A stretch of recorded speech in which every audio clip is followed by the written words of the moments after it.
Porteira aberta, seja bem-vinda, bem-vindo ao podcast do Patrone, espaço para falar do agro com quem entende. No programa de hoje, o nosso foco é a semente, considerada mais que um insumo, uma matéria-prima para o início de uma lavoura. Carregada de tecnologia, ela é um dos grandes símbolos da evolução da nossa agricultura, permitindo que o agricultor escolha as variedades que reúnam as características mais apropriadas para a região, época, condição e estratégia de cultivo.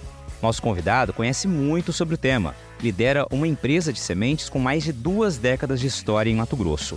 No bate-papo, fala sobre como a incidência do El Niño na safra de verão pode impactar a oferta de algumas cultivares para a próxima safra.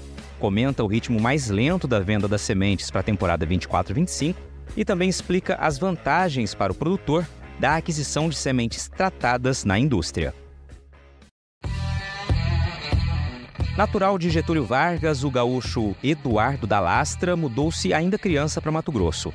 A ligação dele com o campo vem de berço e foi intensificada com a chegada da família no Cerrado, onde o pai começou a produzir grãos e, posteriormente, focou na produção de sementes de soja. Com o tempo, o Eduardo percebeu que tinha muita afinidade com gestão de negócios e direcionou os estudos para este rumo. Fez Direito e Administração de Empresas, MBA em Marketing e Estratégia de Negócios, além de mestrado em Agroenergia. Na jornada profissional, acumulou experiências dentro e fora do Brasil, conduzindo inclusive a venda da participação da empresa familiar de sementes para um grupo francês. Após a negociação, tornou-se CEO da nova empresa, que nos últimos anos tem crescido a passos sólidos, como você confere agora no bate-papo. Eduardo da Lastra, cara, que prazer recebê-lo aqui no podcast do Patrone. Aliás, é uma satisfação poder contar com um parceiro como a Agrosol há tanto tempo, né? Agrosol Sementes. E é muito legal quando a gente traz os parceiros também para dividir conhecimento com a gente, conhecer um pouco mais da trajetória, da história de cada um, né? E, claro, falar desse assunto tão importante para a nossa agricultura, que é o desenvolvimento sempre de novas sementes, novas cultivares, né? É uma grande tecnologia que ajudou a transformar a nossa produção nessa referência que é hoje nossa agricultura, né? Até via há pouco tempo aqui, antes de começarmos esse bate-papo, um texto do José Barros de França Neto, né, pesquisador da Embrapa, inclusive já participou aqui do podcast, onde ele dizia que a semente não é um insumo, mas matéria-prima, né? Então é com essa pegada que eu acho que a gente tem que realmente olhar esse grão tão fundamental que é o ponto de partida para uma produção sempre muito satisfatória que nos enche os olhos, né? Mas vamos falar disso adiante. Primeiro eu quero saudá-lo. Seja bem-vindo ao podcast do Patrone. Muito obrigado, doutor. Um prazer estar com você aqui. Finalmente a gente conseguiu aí encaixar a agenda e está tendo essa oportunidade de estar compartilhando contigo esse momento. Muito bom. Tenho acompanhado e gosto muito, é uma iniciativa que você já tomou há bastante tempo e é uma vanguarda aí dentro do agro, com um direcionamento tão bem feito e com entrevistas tão tranquilas, fluidas, gostosas de se ouvir.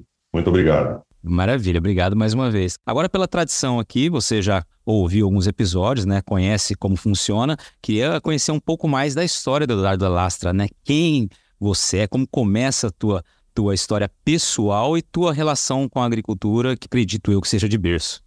De fato, o Eduardo é um gaúcho, nascido em Getúlio Vargas, no Rio Grande do Sul, já ligado ao agronegócio pelo pai, principalmente, mas pai e mãe já de famílias conectadas com a terra. O meu avô materno teve fazenda, produção agrícola e pecuária até muitos anos já de vida, e meu pai não tinha de família essa conexão, mas sempre se interessou pelo agro e desde que eu nasci ele já trabalhava em uma empresa e tinha uma participação societária numa empresa que existe até hoje, que é a Mepel, que faz equipamentos utilizados na agricultura. Eu me vi no mundo já envolvido no agronegócio, vindo para Mato Grosso, muito novo, acredito que com 4, 5 anos, foi a primeira vez que a gente veio. Para mim era férias, para o meu pai era o período de fim de plantio e cuidado da lavoura. E a gente ficou na fazenda, era uma aventura, né, vir ao Mato Grosso naquela época. Isso era início dos anos 80. E em 85 a gente se mudou para cá, isso foi 1 ou 2 anos depois dessa primeira vinda. E viemos para Jaciara inicialmente, a gente queria um lugar menor, mais tranquilo. Acabamos mudando para Cuiabá mais à frente para ficar com a família mais reunida, porque Minha mãe tinha essa preocupação dela ficar, de repente, longe de mim e da minha irmã, somos só dois, e meu pai muito em Campo Verde, que na época não existia, mas a partir de 94, se eu não me engano, foi a emancipação do município, passou a existir oficialmente Campo Verde, e a gente ia ficar meio disperso aí nos 3 lugares. Então, a opção foi se mudar para Cuiabá e estar mais próximo aqui, mas sempre conectado à agricultura por conta do meu pai. E aí, meu pai e meu tio foram os precursores de tudo, trouxeram as famílias para Mato Grosso, produziram na região de Campo Verde sempre. Eles chegaram ali e permaneceram ali. E cresceram ali, vieram com área arrendada, depois adquiriram uma outra área, adquiriram uma segunda área, e ficamos ali, e aí foi a evolução para a ideia da semente. E eu já fui acompanhando mais de perto. Eu gostava muito, sempre passava as férias de verão na fazenda, sempre gostava de estar acompanhando as operações, adorava quando tinha pulverização aérea, porque eu gostava muito de avião, acordava cedinho para ir para a beira da pista, ver o avião chegar, depois fazer as operações todas, ficava lá, às vezes. Isso, então, foi me atraindo para o negócio cada vez mais, né? Ô Eduardo, eu acho muito legal, cara, quando você traz um pouco dessa história e dessas percepções enquanto mais novo, né, do ambiente em que é o campo da maneira como era.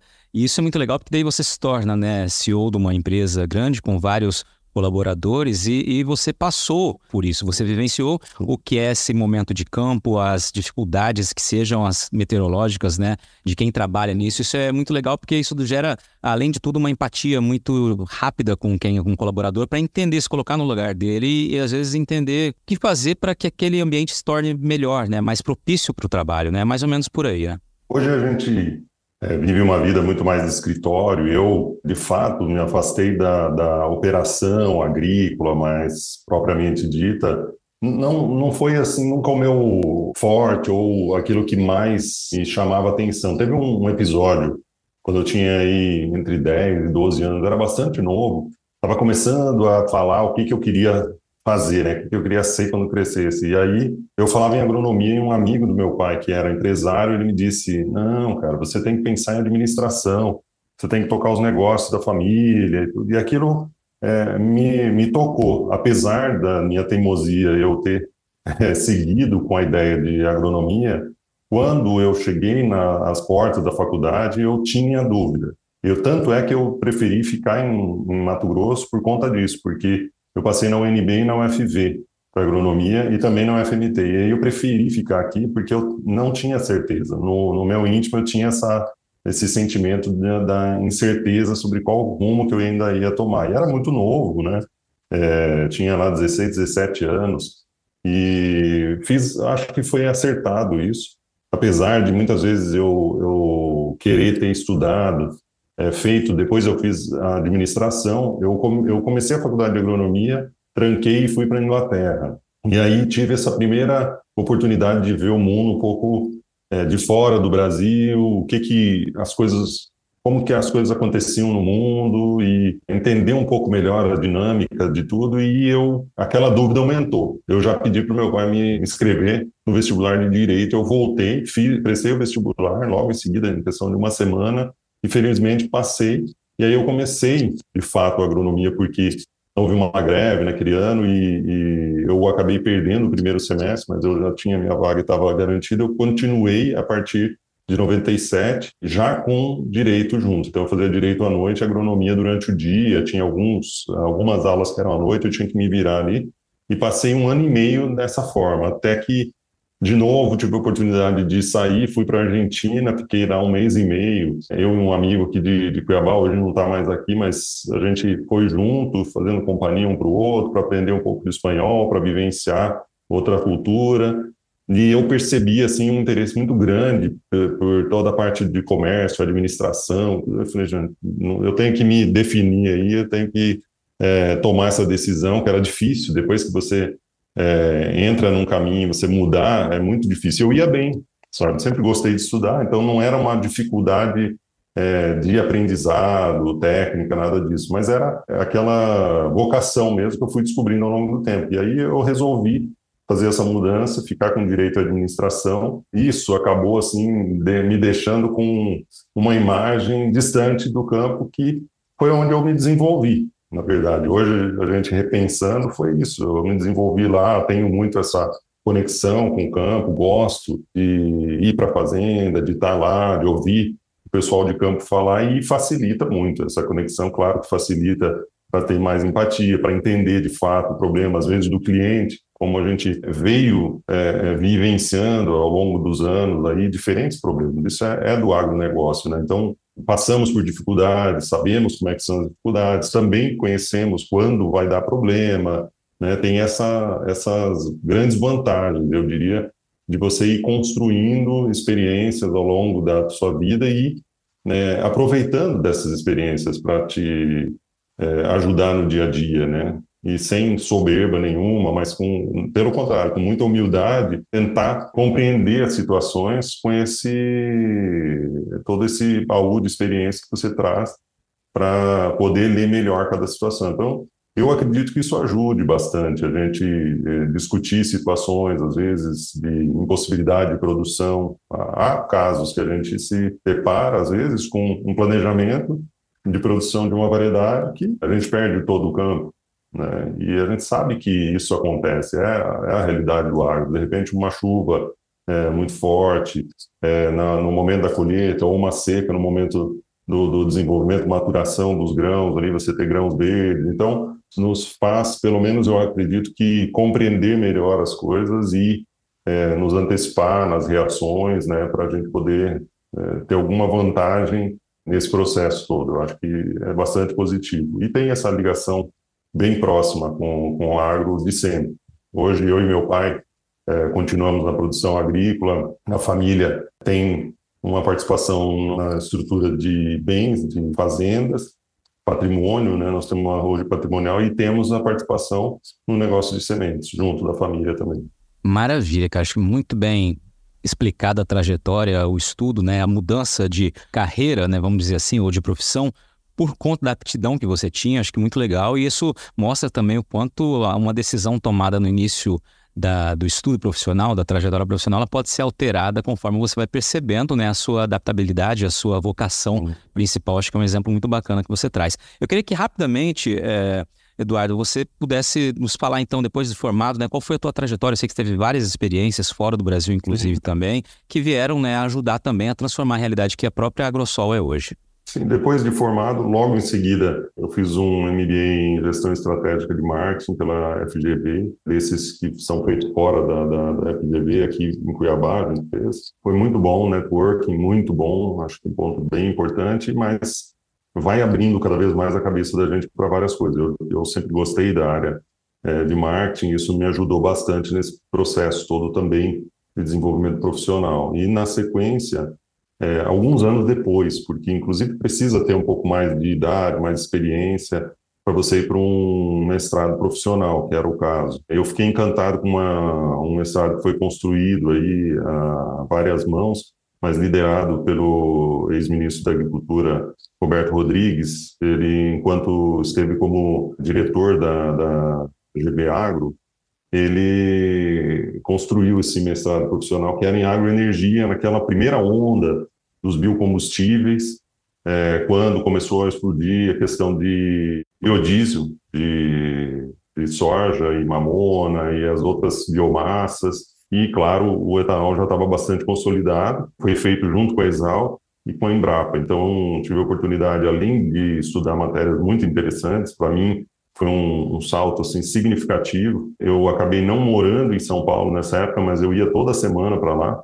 que era semanal, nos fins da semana, na sexta e sábado. A gente fez um semestre na Escola Paulista de Economia, um semestre na Exalc, um semestre na Unicamp, onde ficava uma das sedes da Embrapa, e depois voltamos para Itapeva, ali, na GV, para fazer a conclusão. Então foi muito interessante, porque eu aprendi muita coisa de economia, macro, micro, pude estudar com o professor Alexandre Mendonça de Barros, com o Furquim, com grandes mestres aí tanto da agricultura quanto da economia, Eduardo Assad, assim vai, muita gente boa, E tem um contato muito frequente com o Roberto Rodrigues, que é uma sumidade, né, no agronegócio, um grande contador de histórias e é um cara que sempre trazia ele vinha com um boost, sabe, de energia para a gente, mesmo quando já estava no segundo ano do curso, dando aquela esfriada na questão dos biocombustíveis. Ele tinha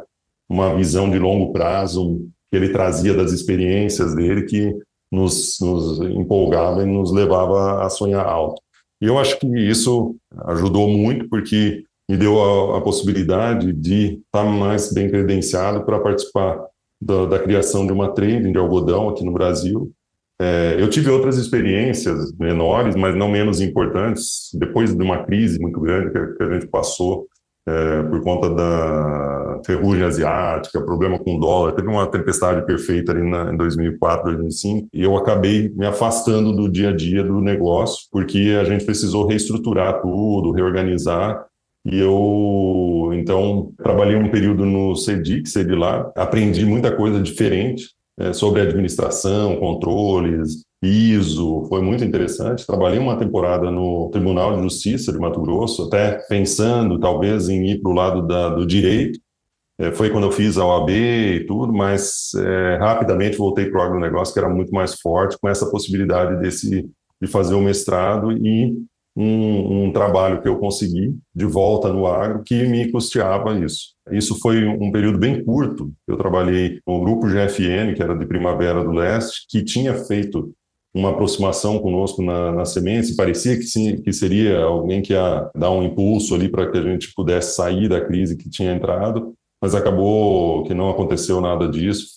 Foi frustrante nesse sentido, mas abriu uma oportunidade para eu trabalhar com o Adriano Moguel Ianza, que é um mexicano, que na época era genro de um dos proprietários do grupo lá, e ele vinha da Louis Dreyfus e com uma ideia de montar uma trading no Brasil, e com os produtores de algodão brasileiros. E eu já tinha trabalhado com algodão e estava com essa experiência já de trabalho no agro, já de formado, com uma pós-graduação e iniciando o meu mestrado. Então, eu sempre brinco que eu fiz 2 mestrados ali na época, porque eu fiz esse teórico, técnico, e o outro na prática, que foi toda essa construção dessa empresa. Eu tive um trabalho muito grande para trazer os produtores, convencê-los do negócio. O modelo de negócio era muito interessante. Acabou que, depois de alguns anos da minha saída, não por isso, obviamente, mas porque perdeu tração o negócio, não foi para frente, mas era uma ideia muito interessante, porque unia volumes de produção, e daí num volume maior de produção você sempre tem diferentes qualidades, e tem aquelas qualidades mais premium, pode atender o mercado de uma forma diferente, tendo essa previsibilidade da qualidade que vem nesse pool de algodão. Ela foi se desenvolvendo e muita coisa também no dia a dia acaba se perdendo, porque tinha muitos desafios financeiros, tinha muitos desafios logísticos e tudo, mas nós conseguimos. Nós éramos o 5º maior exportador de algodão no Brasil, chegamos a ser nessa época. Então era uma posição extremamente relevante, dado o tamanho das outras trades que tem aí no mercado, com um grande histórico, e a gente conseguiu montar essa estrutura e essa equipe. Eu fui responsável por construir esse time aqui, abrir as filiais, não só em Mato Grosso, mas na Bahia, Paraná, São Paulo, para a gente ter a saída por Santos e Paranaguá, e aprender muito sobre logística e também mais sobre os aspectos do outro lado da mesa, né?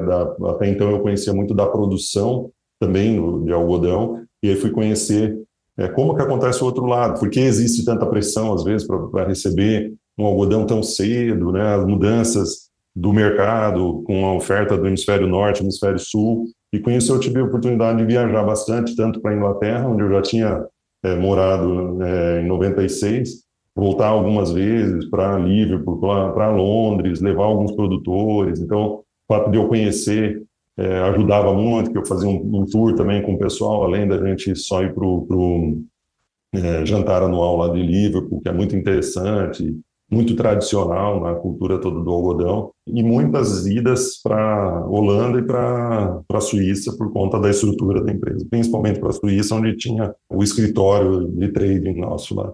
Então, isso foi dando uma base também para eu poder estar melhor colocado dentro dos contextos do agronegócio e do desenvolvimento das coisas assim mais ligadas à parte de estruturação de negócios, a parte mais financeira e M&A mesmo, que foi onde eu acabei trabalhando depois que saí da Libero.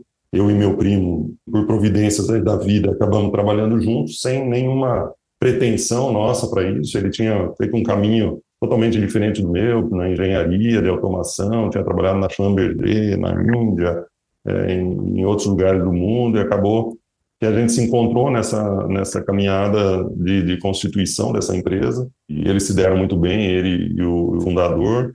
Ele acabou indo para a Suíça, trabalhou um período lá, e depois veio para o Brasil, e nós conversamos, nós temos um problema aí, porque nós somos herdeiros e sucessores de um pepino, a gente tem que ajudar a resolver. E aí nós resolvemos sair de onde a gente estava, da Trading, e montamos uma consultoria formalmente constituída para a gente prestar uma consultoria para os nossos pais e para outra família que já estava no negócio nessa época como sócio, que era a família Tomazelli, que continua sócio no negócio de sementes. E esse processo, a gente ingenuamente pensou que ia ser um negócio rápido. A gente passou 3 anos trabalhando, separando a parte agrícola da parte de sementes, segregando os negócios, dando visibilidade do começo ao fim para cada coisa. Isso foi muito importante para o negócio de produção agrícola, porque a gente viu onde tinha ineficiências do processo, e a gente conseguiu, com isso, estar pronto para quando veio uma demanda, e a gente foi meio que encontrado pela Envivo nesse caminho. Nós falávamos com muitas possíveis interessados, e a Envivo acabou surgindo nesse processo, e eles queriam justamente isso, um negócio de sementes, de soja, no Brasil, e que fosse em Mato Grosso, e eles não queriam nada de agricultura. Nós dissemos, olha, nós separamos o negócio, que acabamos de separar, é a primeira safra que a gente vai fazer separado, mas está pronto, né? Então foi o tempo de rodar aquela primeira safra, 2015, 2016, para que eles pudessem ver as coisas funcionando separado e ter certeza dos números que a gente falava para poder fazer um valuation.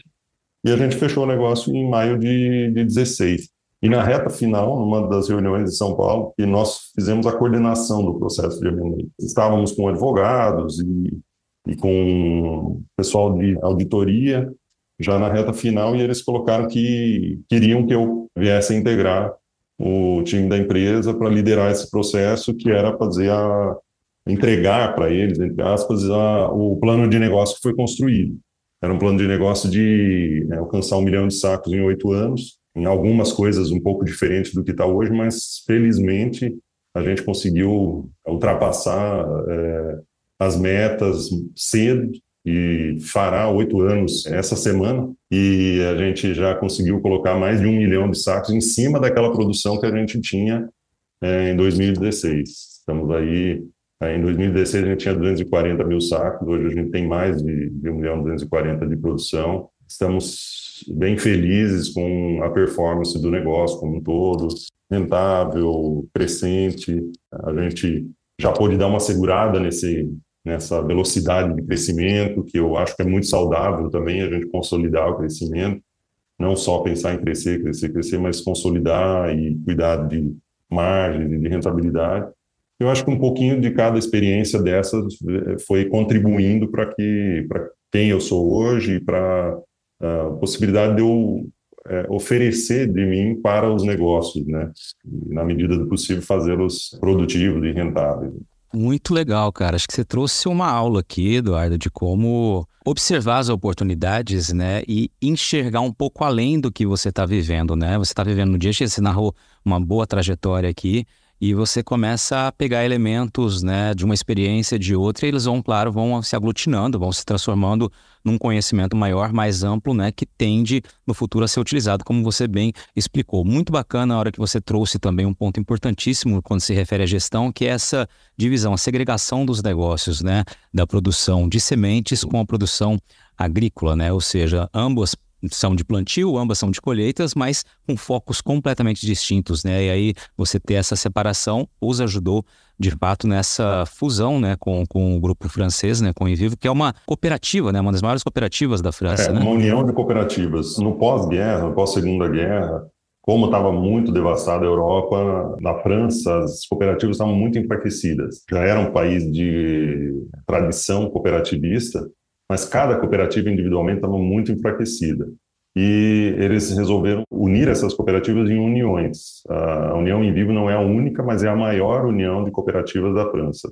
Eles têm mais de 210 cooperativas nessa união. Acho que eles foram muito hábeis nesse crescimento todo. Não sei como é que é o arcabouço também legal que eles têm, como é que funciona, mas eles conseguiram separar a atividade propriamente dita cooperativa, do ato cooperado, de outras atividades lucrativas e foram com parte do resultado, ao invés de só dividir as sobras e distribuir sobras, eles foram investindo não só dentro da cooperativa, mas em novos negócios. E cresceu muito, e por isso que tem a União em Vivo, e aí tem uma série de holdings que investem em diferentes áreas. Eles hoje têm, antes do negócio feito com a Soufflet, já tinham uma área de varejo, de venda de produtos, tipo uma grande agropecuária, assim, mas com um modelo mais urbano, vamos dizer. Então, mais voltado para jardinagem, sementes de flores, sementes de gramas, turfas, essas coisas, até passando por galochas e cadeira, guarda-sol e tudo mais. Sem deixar, claro, a agricultura, uma área importante, a Bioline, que é a holding que participa diretamente na Agrosol, que tem biológicos, tem sementes, tem defensivos químicos também, e eles têm uma parte de inovações, um sistema, diferentes sistemas, inclusive agricultura de precisão, consultoria agronômica, porque existem vários pontos importantes que precisam ser cuidados na França com relação à parte de águas, subsolo e tudo, então eles prestam essa consultoria também para o produtor que tem um perfil diferente, um produtor menor, né, na França, mas é um grupo que cresceu muito, principalmente nos últimos 3 anos, depois da aquisição do grupo Soufflet, que era um grupo familiar, mas muito grande, tão grande quanto eles, então eles duplicaram, mais do que duplicaram o tamanho, e trouxeram as atividades de moinho de trigo e malteria para o negócio. Então, inclusive tem malteria no Brasil, que era do grupo Soufflet, e hoje faz parte do grupo Invivo. E fizeram aquisições de novas malterias, aí eles são, se não estou enganado, o segundo maior grupo de malteria do mundo. Então, adquiriram recentemente uma malteria australiana, que tem operações no Canadá também. Então, é um grupo bastante grande. Claro que isso vai se reduzindo até a gente chegar no negócio de sementes e no investimento feito no Brasil, né? Eles, dentro da Bioline, têm a parte de sementes, que é a Sementes de France, que é líder, né, em semente de trigo na França. Também trabalho com oleaginosa, com couve, com outros produtos, inclusive milho. Então, acabou que houve uma influência recíproca, aí, tanto deles para o Brasil, quanto do Brasil para eles lá também. Para a gente resumir aqui, hoje então são 3 DTI, né? Seria então a família da Lastra, Tomazelli e aí a Invivo por meio da Bioline, são aí os sócios, né, que tocam a Agrosol.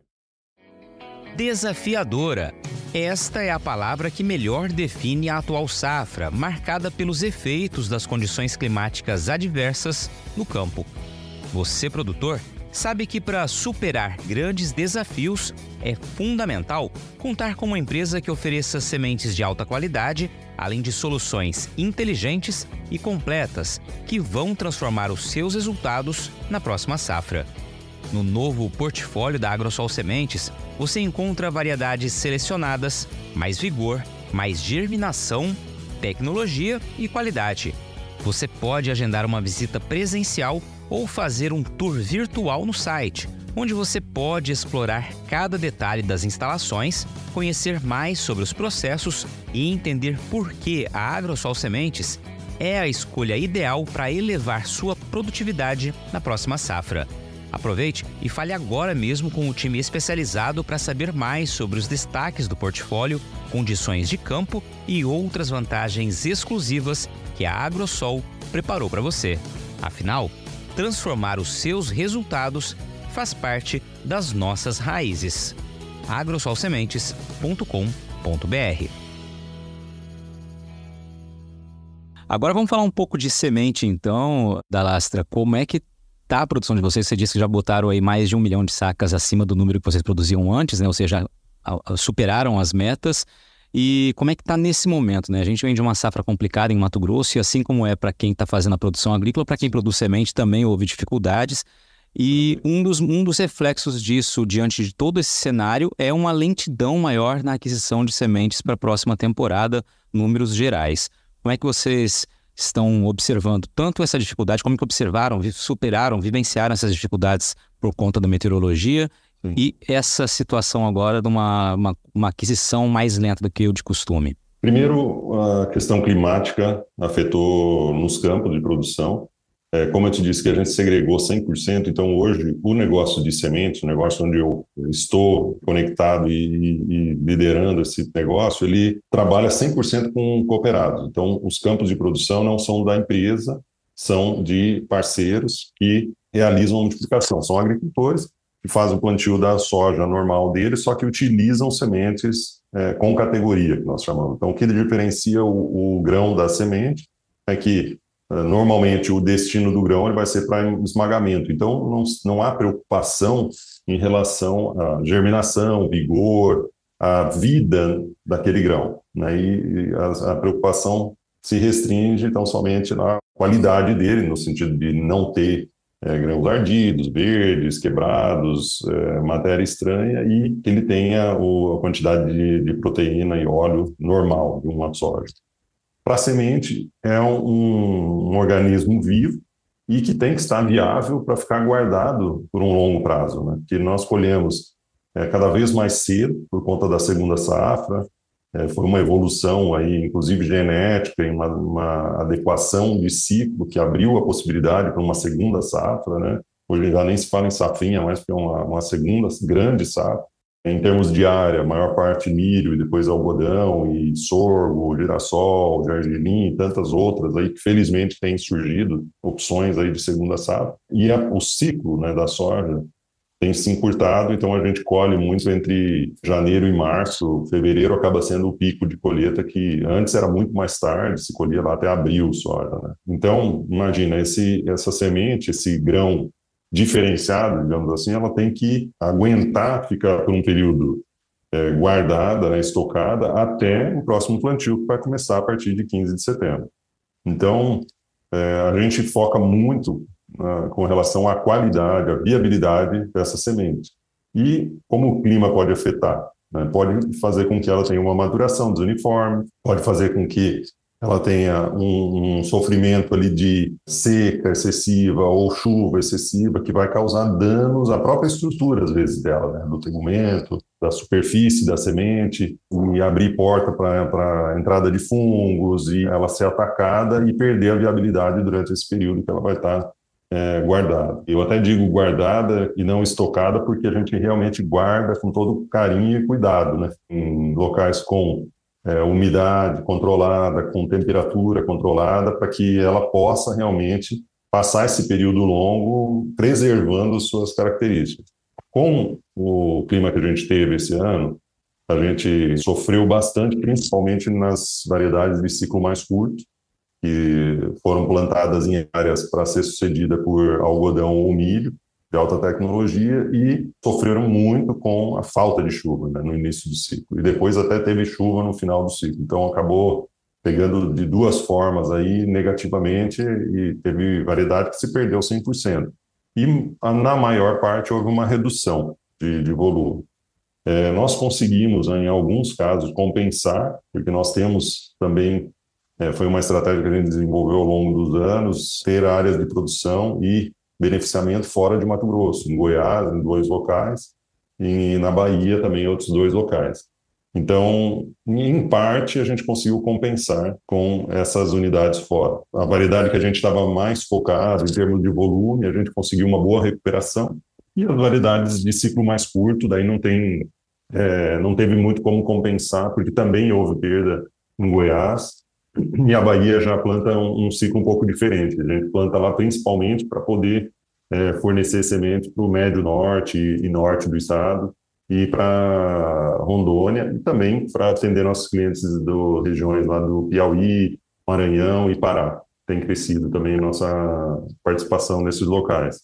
No geral, houve uma redução de volume. Nós trabalhamos sempre com um plano Depois a gente faz revisões desse plano conforme vai evoluindo a safra, mesmo antes de iniciar a colheita, o que nós estamos vendo em relação às condições climáticas e mercadológicas, se a gente vai reduzir ou aumentar algum volume, e a gente fez uma previsão, e dessa previsão a gente está conseguindo atingir ou até superar um pouco, em volume global a gente superou a previsão que tinha. Ficou abaixo do planejado inicial, mas acima da previsão que a gente tinha revisado no início do ano. Então, a gente até ficou contente com o volume final, principalmente porque as variedades que a gente estava focando mais, a gente conseguiu preservar o volume de produção. Antes de perguntar sobre as vendas, né, de reforçar a pergunta, eu queria aproveitar esse gancho que você está me dando aqui. Então, vocês tinham uma previsão inicial que ficou abaixo, mas vocês atualizaram conforme o desenvolvimento da safra, como é de costume. Comparando com a produção, com a oferta do ano passado em volumes, ficou menor?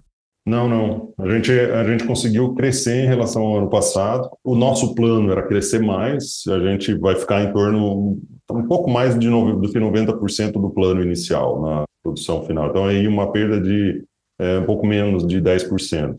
Eu acho que é um número bom em relação a tudo que se passou, porque inicialmente a gente pensava numa quebra maior, mas a gente conseguiu, como eu disse, compensar. E sempre olhando para a qualidade, porque um ponto que desde o início eu reforcei para todo o time olha, vamos ficar tranquilo, eu sei que sempre é muito tenso, sabe? Quando eu falei dos dois momentos de alta demanda de trabalho e tensão alta para o time, e eu disse, na entrega, eu acho que essa tensão se espalha mais pela empresa. Na produção, ela fica mais concentrada, sem dúvida, com o time que está mais ligado ao campo, e que está vendo perder campos e tudo mais. Mas sempre eu procurei trazer essa tranquilidade, essa paz de espírito para eles. Olha, a gente pode perder volume, mas vamos focar na qualidade. Porque eu acho que essa safra vai ser uma safra de justamente redução de oferta de semente com qualidade. Tá? Eu nunca vi na nossa história, e desde que eu me lembro de prestar atenção para esse negócio de semente, faltar semente, né? Às vezes falta uma cultivar, falta outra cultivar. O planejamento que o produtor gostaria de fazer, talvez ele não faça daquela forma, ele tem que se adaptar ao que tem de produção, né, o que tem de disponibilidade no mercado, mas não falta semente. Agora, a falta da qualidade é algo que pode acontecer e tem sido cada vez mais percebido como um valor pelo produtor. Felizmente, isso tem sido percebido como um valor, porque a gente foca muito nisso, porque dá uma diferença muito grande no final, né? Uma semente por metro ali que deixe de nascer vai dar uma diferença grande no final da produção daquele hectare, né? Um vigor maior, um potencial germinativo, a implantação de um stand bem feito, faz uma diferença muito grande quando vem alguma situação incontrolável ali, de clima mesmo, às vezes uma chuva muito forte depois do plantio, um período de estiagem mais longo, logo depois que a lavoura germina. Então, você ter uma semente com alto poder de vigor de germinação ajuda muito para que se garanta a produtividade no final e o sucesso dos clientes, né? Excelente, cara. É importantíssimo você falar da qualidade, né? Eu também não me recordo, né, nos quase 2 décadas aí acompanhando, faltar semente, né? Realmente falta uma cultivar ou outra, um tipo de semente ou outro. Agora, de maneira geral, você está trazendo um exemplo de vocês, mas a gente sabe que nessa safra os produtores de sementes, assim como os agricultores, quem está focando em produção agrícola, enfrentaram esse problema, como você bem exemplificou. Pela tua percepção de mercado, a gente tem risco de faltar, por exemplo, não vamos trazer marca, mas sementes de ciclo curto, precoce, ciclo médio, ciclo tardio, tem algum ponto aí que o produtor deve ficar atento? Eu acho que ciclo precoce foi o mais afetado em Mato Grosso, porque a seca foi generalizada no estado, então afetou bastante os campos de produção dessas cultivares de ciclo mais precoce. Depois tem as de ciclo mais longo, mais tardio, que pegaram chuvas aí no final do ciclo, que tem que prestar atenção. Como eu disse, faltar às vezes não falta, mas tem que prestar atenção na questão da qualidade. E acredito que dessas cultivares, principalmente de ciclo mais curto, vamos ter falta, sim. Pois é, e aí vem a questão da estratégia do produtor, né? Normalmente o ciclo mais curto você utiliza pensando já na segunda safra, como você bem ilustrou, então fica já esse recado para o produtor. E aí, coincide, né, cabe com aquela pergunta que eu tinha feito a você, né? A gente está no momento de uma lentidão maior na compra da próxima safra, né, da semente, entre outros insumos, e diante desse cenário, como vocês estão enxergando? As vendas estão para vocês também mais lentas? Sim, mas começou melhor do que no ano anterior. Acho que o produtor já vinha superando alguns traumas que tinham acontecido nos anos anteriores, aí principalmente no pós-eleição e tudo mais, e a vida continua, né? Agora, claro que todo mundo sentiu muito. Nós, como eu te disse, eu e meu pai temos a produção agrícola, é pequena, mas suficiente para sentir as dores aí do setor. E a queda de produtividade foi muito importante, né? Foi expressiva. Então, dá uma baqueada em todo mundo. Eu acho que o produtor realmente tem que buscar as oportunidades de redução de custos, porque os custos de todos os insumos eles vão buscando um equilíbrio para que se viabilize uma próxima safra. Em relação à semente, há uma relação de troca normalmente com o grão. É bem verdade que a gente veio sofrendo nos últimos 2 anos, né, no negócio de semente, porque com o mercado em queda, a gente teve muito da nossa matéria-prima, né, do grão adquirido nessa compra de matéria-prima para fazer o beneficiamento de semente, porque eu te disse que os campos são de terceiros, a gente na maioria das vezes acabou pagando mais caro, né? E depois, quando estava indo vender a semente, o preço do grão já tinha caído bastante e estava em outro patamar de relação de troca. Isso tem acontecido de novo esse ano, mas eu acho que já está bem equilibrado. Acho que o produtor tem que buscar reduzir o custo dele no geral, concordo com isso, mas tem que ter uma mentalidade com relação à semente, que é um investimento diferente, pelo menos, porque ela vai ser a base da lavoura dele. Então, de repente, você economizar ali meio saco, um saco e meio por hectare na compra da sua semente, vai impactar 3, 4 vezes aquela economia que foi percebida no momento da compra como economia, acaba te trazendo uma redução de produção, de produtividade lá no final. Então, acaba te trazendo um resultado pior, né? Acho que o produtor tem que levar isso em consideração, buscar os fornecedores que tradicionalmente oferecem melhor qualidade, que ele já conhece, que ele confia, que sabe que pode confiar, que estão lá para atendê-lo em qualquer problema ou dificuldade, porque vale muito a pena essa diferença, às vezes mínima, de custo, né, refletida no preço ali, em relação ao resultado que ele vai colher. Eu acho que, de fato, está mais lento, mas a gente que tem um perfil de venda para o produtor final, para o cliente final, para o produtor rural, na maior parte do nosso volume, a gente vê que muitos já estão se posicionando há alguns meses e a gente vem fazendo um bom volume, sabe? E principalmente nos últimos 20, 30 dias aí deu uma nova girada no mercado e o produtor está preocupado com isso, está preocupado em garantir as cultivares que ele tem interesse para planejar bem sua safra, seu plantio para a segunda safra, para ter o máximo de resultado. Eu acho que é natural, numa situação onde os preços estão menores e pós-perda de produtividade mesmo, um sucesso aí da lavoura, o que tem que se fazer é buscar produção, né? Tem que ter volume, tem que ter produtividade para animar todo mundo e sair das dificuldades, né? E é um momento para se equilibrar bem a tendência de baratear a lavoura, equilibrando com o potencial risco de redução de performance da lavoura por conta de um excesso de barateamento. Eu acho que é um equilíbrio difícil.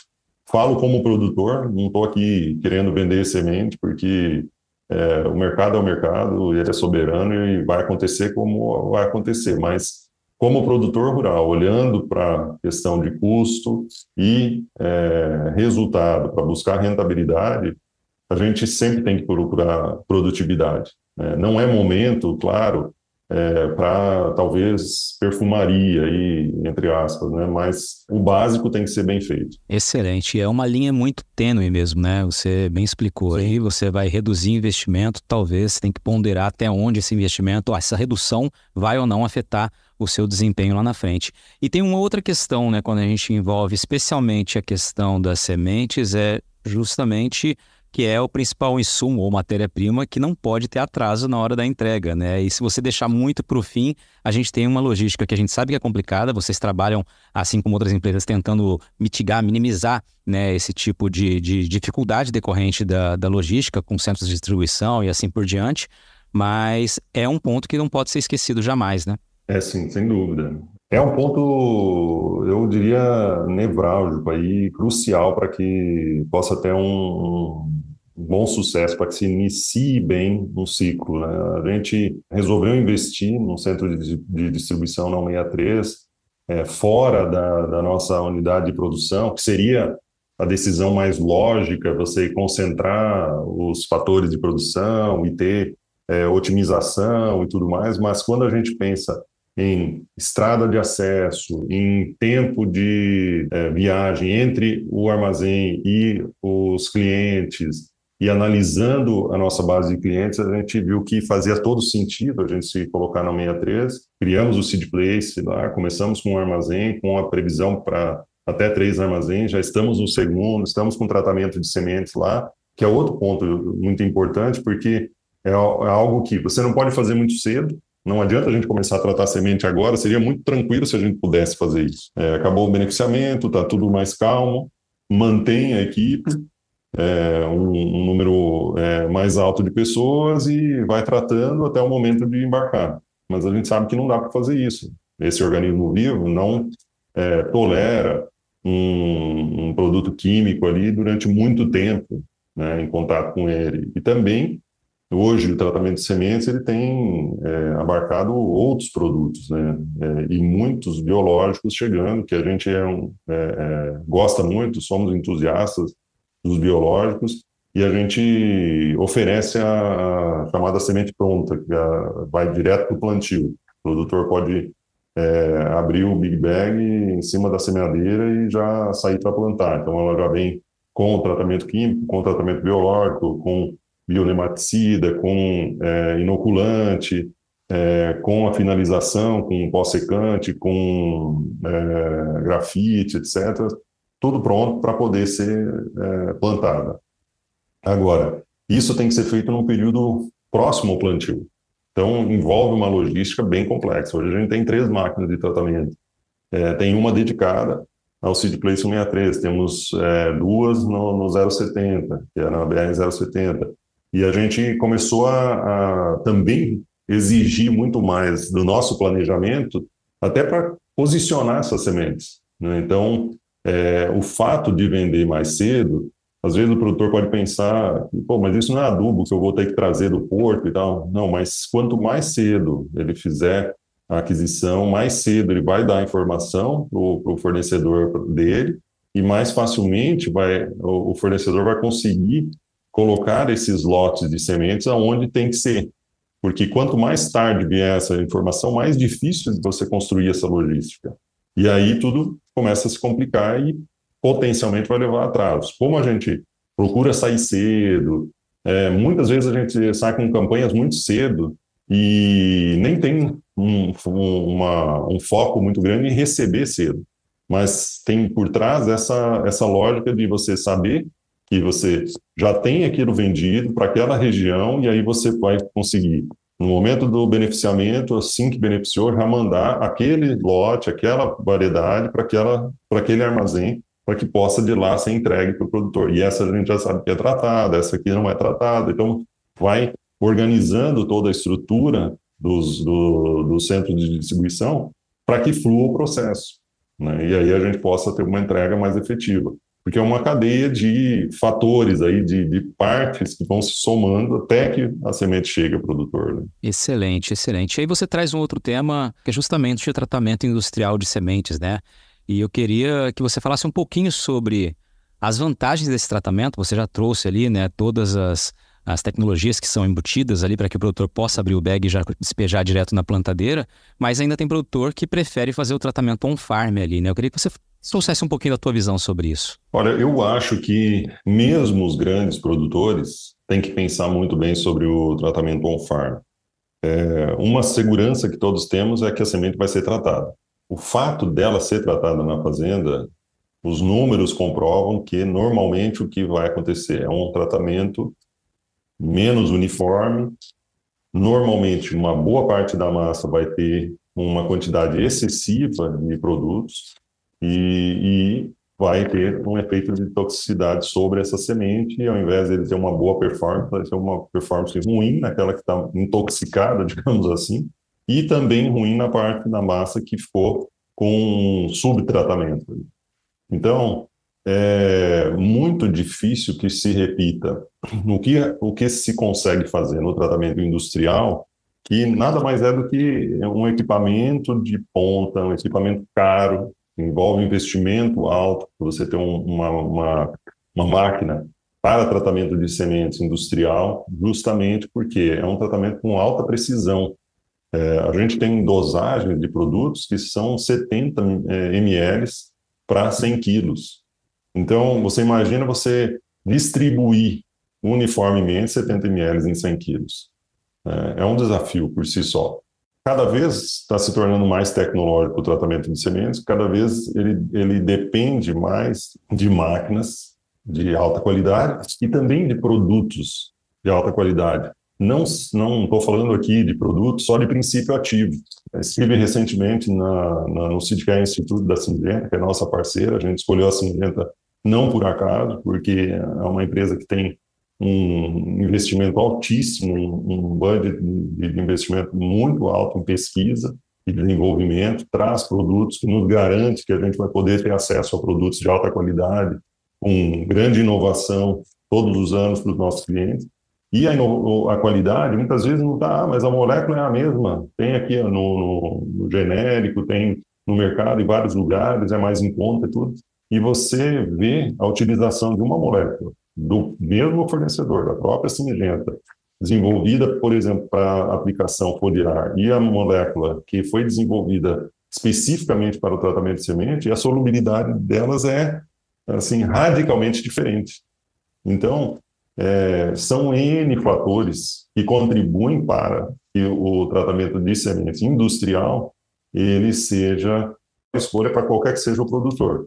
Quando a gente fala de produtor menor, que tem ali menos de 5 mil hectares, eu diria assim que nem deveria pensar como produtor, eu digo isso, porque a qualidade da aplicação, a capacidade de investimento que nós, produtores menores, temos, eu me colocando aqui como produtor de 2 mil hectares, a gente não consegue se comparar a um tratamento industrial, de jeito nenhum. Tem máquinas no mercado e tudo, mas todas têm limitação. Quando você vai para um tratamento industrial, é totalmente diferente. Todas as partes do processo do tratamento são bem pensadas, organizadas e calibradas para que aquilo funcione bem. E aí você tem uma equipe que é treinada especificamente para aquilo. Especificamente para aquilo. Não é o seu colaborador que ele trabalha com defensivo, então ele vai poder fazer o tratamento de semente, põe ele aqui para tratar e vamos que vamos.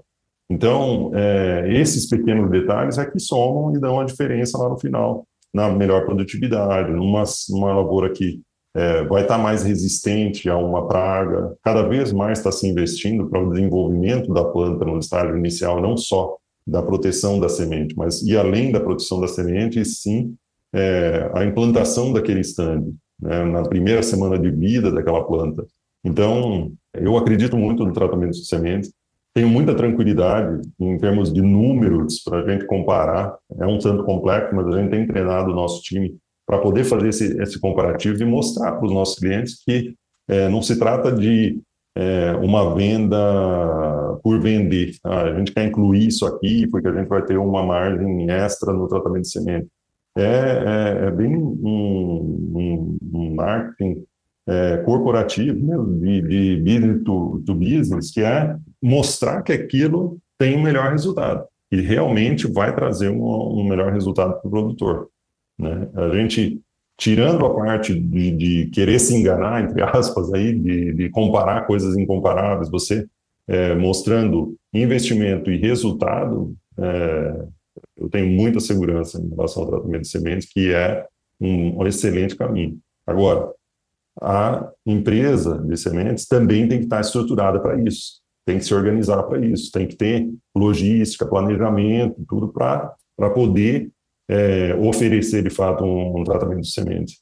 E nem todos têm ido por esse caminho, alguns até preferem não fazer o tratamento de sementes, porque é um complicador a mais, sem dúvida, traz mais dificuldade, traz mais complexidade no processo todo. Nós definimos ir por esse caminho há vários anos, somos do contrato 001 da Syngenta, e a gente cada vez mais tem caminhado nesse sentido, porque está seguro de que é a forma de oferecer mais segurança e mais certeza de sucesso para os nossos clientes. Agora, uma pausa rápida no bate-papo para falar do nosso novo parceiro, que escolheu o podcast do Patrone para dar um recado especial para quem vive o agronegócio. Afinal, quem é do agro precisa conhecer o Ginkgo Cidade Jardim. Com lotes a partir de 1.500 metros quadrados, o condomínio de alto padrão tem equipamentos exclusivos, centro equestre, capela ecumênica, mais de 18 quilômetros de circuito de caminhada e ciclovia e, olha, gente, mais de 10 lagos e mais de 3 milhões de metros quadrados de área verde. É isso mesmo, são mais de 10 lagos espalhados por todo o empreendimento e mais de 3 milhões de metros quadrados de área verde. Ginkgo Cidade Jardim. Viva a maior das experiências no maior ginkgo da história. Acesse ginkgourbanismo.com.br e saiba mais. Ginkgo. Você está ouvindo o podcast do Patrone. Agroinformação com quem entende. A gente tem avançado bastante no tempo aqui, cara, mas eu vou deixar um espaço antes de vir para a reta final para algum outro tema que você queira trazer como importante aqui, né? Acho que a gente trouxe alguns pontos essenciais no que diz respeito ao negócio como um todo, a importância do time no momento, né, certo? Esse olhar mais direcionado para que tipo de redução eu posso fazer no momento que eu preciso enxugar custo, né? A que custo isso também vai significar quando eu reduzo um investimento? E, claro, a questão logística, né? Toda a importância do tratamento de sementes, da escolha, da antecipação do que você vai precisar usar para que a gente não tenha nenhum tipo de empecilho maior na hora da entrega desse produto ao produtor que está lá aguardando. Eu quero provocar os jovens produtores, a segunda, terceira geração que está entrando no negócio, que tem essa visão mais digital, tecnológica, mais facilidade com isso, poderíamos dizer. Quando eu disse sobre comprar cedo, quando eu falo de previsibilidade, a previsibilidade sempre reduz risco e tende a reduzir, consequentemente, custo para todo mundo.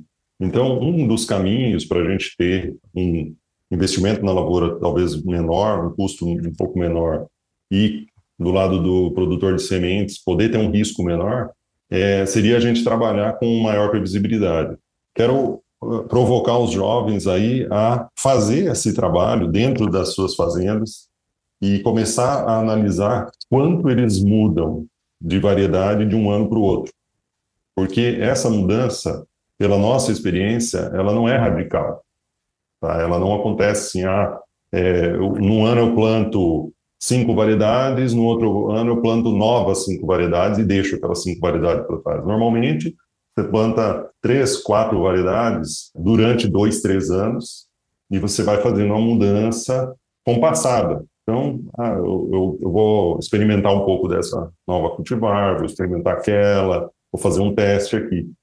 Como eles vão observar que existe um padrão de evolução e desenvolvimento e troca de variedades, começar a trabalhar conosco de forma a demandar mais cedo. E a gente começar a fazer um trabalho de compra e venda bem mais cedo, não necessariamente, de novo, pagando cedo, mas se posicionando mais cedo. Se a gente fizer isso, a gente vai começar a revolucionar esse mercado. A gente vai começar a produzir semente quase que sob demanda. E a nossa função, uma delas, é trazer novos materiais. estarmos de olho nas novidades, sermos os primeiros lá, como nós somos o elo que está mais próximo dos obtentores, a conhecer, a entender e a perceber qual material vai ser mais adequado para o nosso cliente. Então, uma relação de longo prazo entre nós e nossos clientes e essa percepção de onde a gente pode agregar mais valor um para o outro, eu acho que vai ser algo que a gente pode fazer de revolucionário para frente. Nós pretendemos desenvolver isso cada vez mais e trazer essa oportunidade para os nossos clientes. Mas eu estou aqui querendo provocar os jovens produtores a pensar assim e nos procurar, nos demandar, porque a gente quer estar mais próximo deles e fazendo esse tipo de serviço. Excelente, cara. Provocação já feita, então recado dado. E agora, Dalastra, a gente segue para a reta final e aqui é tradição também querer ouvir do entrevistado, da entrevistada, qual aquela pergunta que você gostaria de ter sido provocado um dia a dizer que ainda não foi feita. A pergunta que você, o Eduardo Dalastra, gostaria de responder. Esse é o momento aqui para você realizar esse teu sonho também. Normalmente fujo de entrevista e dessas conversas, viu, patrônio? Então, não tenho muita pergunta assim da cartola, mas eu acho que talvez a gente fala muito de negócios e tudo, mas onde é que está a base de tudo, né? Eu realmente sou um cara que acredito muito em Deus, acredito na providência divina, acho que ele leva a gente por caminhos que para nós são tortos, né? Porque a gente não consegue entender a lógica por trás, né? Poxa, mas tem uma dificuldade agora, tem essa limitação, e depois a gente enxerga que aquela limitação nos foi imposta para que a gente pudesse estar melhor preparado para o momento que se seguiu, para que a gente pudesse desviar de um caminho ruim. Então, eu acho que a pergunta estaria relacionada mais a essa base, né, de onde a gente se sustenta, e na fé. Eu acho que está muito ligado com a agricultura. Eu gosto muito da agricultura também por causa disso, porque o produtor precisa ter muita fé para plantar e esperar, né? Vivo do solo, a semente está mencionada na Bíblia e nos ensinamentos religiosos desde sempre, não por acaso, né? Porque envolve uma quantidade grande de fé e de certeza de que tem algo a mais, um ser maior que nos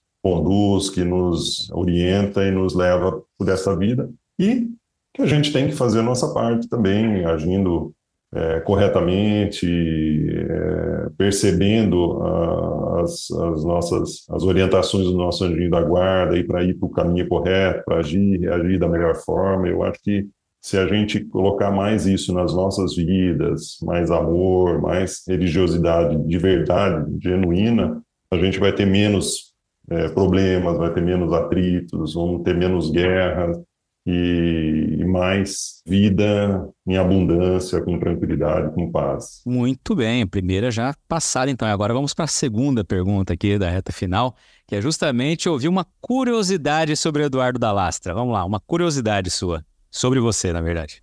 Bom, só uma curiosidade, talvez seja o tanto que eu consigo falar de Fórmula 1. Se você quiser fazer um episódio sobre isso, a gente vai ter que gastar umas 2 horas. Vamos ter que conversar muito, porque eu sou aficionado por Fórmula 1, isso é de família. Vai longe, se eu começar a falar disso, essa é uma boa curiosidade, porque às vezes eu encho o saco da turma que começa a falar de Fórmula 1 e eles não estão muito por dentro. Falam, pô, mas você não sabe disso, daquilo, como é que tá hoje?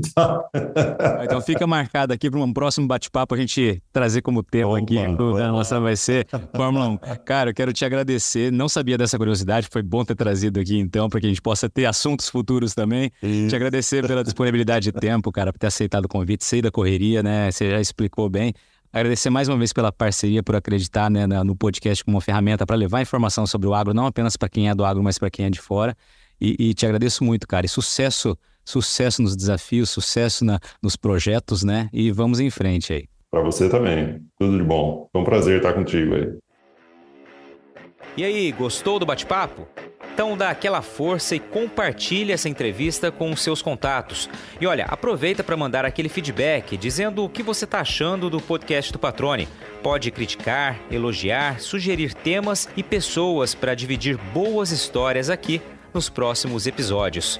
É só enviar uma mensagem lá no Instagram para @LuizPatrone que a gente troca uma ideia, viu? Então, gente, sucesso da porteira para dentro, força e fé da porteira para fora e vamos que vamos. Você ouviu o podcast do Patrone, agroinformação com quem entende.